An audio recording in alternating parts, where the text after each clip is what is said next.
What are you going to do on the 21st when you wake up? I don't know where you're going to be when you wake up, but you're going to wake up someplace where you're not president. Well, here's one thing is I'm not setting my alarm.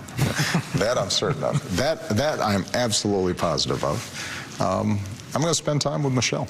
And, we got some catching up to do. We've both been busy. Yeah. President Barack Obama back in 2017 envisioning his first day as a former president. Joining us now, former editor-in-chief of Time, Nancy Gibbs. She is co-author of the book, The President's Club, Inside the World's Most Exclusive Fraternity. Also with us, author and NBC News presidential historian, Michael Beschloss. Where do we begin with how different this is going to be? My gosh. Well, Nancy, you and Michael have...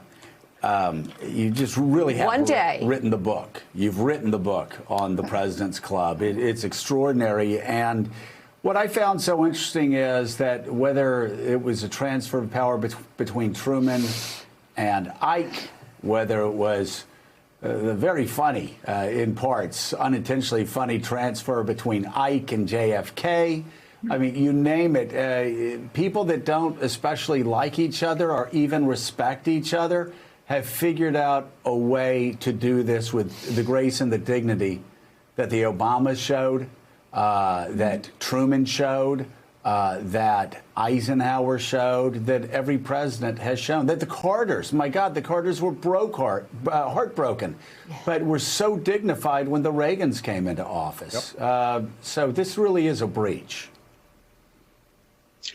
It really is. It's very different. And, one thing that's remarkable is, of course, Joe Biden recognizes the power of seeing former presidents together. And that's what we'll see at Arlington tomorrow. It's an incredible signal of continuity of the larger bipartisan purpose of the club, that you do what is best for the country. And that's why even, as you say, those presidents who didn't much like each other still found ways to work together. Think of that note that President Bush left for President Clinton saying, I am rooting for you to succeed. And that has been the motto of the club all along, that the good of the country comes first and they find ways to help one another. And Michael Beschloss, we have so many examples of that. I mean, George H.W. Bush, brokenhearted when he lost, and confounded how this guy, how Bill Clinton, of all people, that most of his supporters didn't think was worthy of being an American president, how he wrote that note, showed great dignity. He stayed out of Bill Clinton's way, and in the process, actually became a father figure to President Clinton. Whoever would have imagined? And you're absolutely right, Joe. The morning of the inauguration of 1993, Barbara and George Bush and their dog are standing on the front step. Clintons get out of the car, and George Bush shakes hands with Chelsea and says, welcome to your new home. That's the way it's supposed to be. And the other thing, Joe, is that, as you and Willie and Mika and Nancy all know, ex-presidents are really expensive. We pay a lot of money for their staff. We pay for expenses of their offices. We pay for a lot of things. In Donald Trump's case, do we all want to pay for someone who may still be plotting against our government, who may be using our money to call up or communicate with people who are planning another insurrection? Or let's talk about intelligence briefings.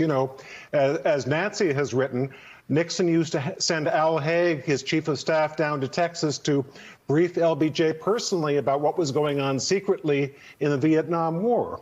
Is that what we want to do for Donald Trump? He might sell those secrets to a foreign power or to someone else. Is he someone that a president would want to lean on for diplomatic advice? Hard to imagine. And the other thing is, you remember when Osama bin Laden was killed? Barack Obama got word to all the former presidents that he was about to announce that Osama was finally gone, the scourge was over.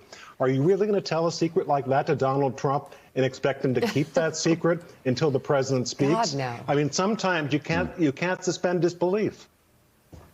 It'll be interesting to see if that standard has changed for Donald Trump. That's something that national security officials will have to grapple with. And Nancy, as we look at this inauguration tomorrow, the events before, during, and after, they've always been symbolic in many ways, and we've taken them for granted in many ways, but they have heightened importance this year. We're just getting word that Joe Biden invited Mitch McConnell to church with him tomorrow before the inauguration, and Mitch McConnell has accepted.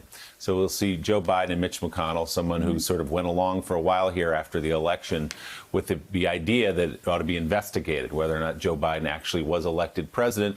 Joe Biden's going to invite him there. Joe Biden's welcoming Mike Pence to the inauguration. Obviously, he's not going to have that moment where Donald Trump and Melania welcome the Bidens to the White House. I think Joe Biden's perhaps just as happy to miss that. But why are these moments so important as we look at them in a new light now? Well, right now they're especially important, and Joe Biden has signaled this all the way through, that he is going to be the president of all Americans, whether or not they voted for him. And that was never the signal that President Trump was sending. President Trump's signal was much more transactional. If you voted for me, I will remain loyal to you. And hey, thanks so much for watching our YouTube channel. You can follow up on today's top stories and breaking news, or catch up on your favorite MSNBC shows all in one place. Download the NBC News app today.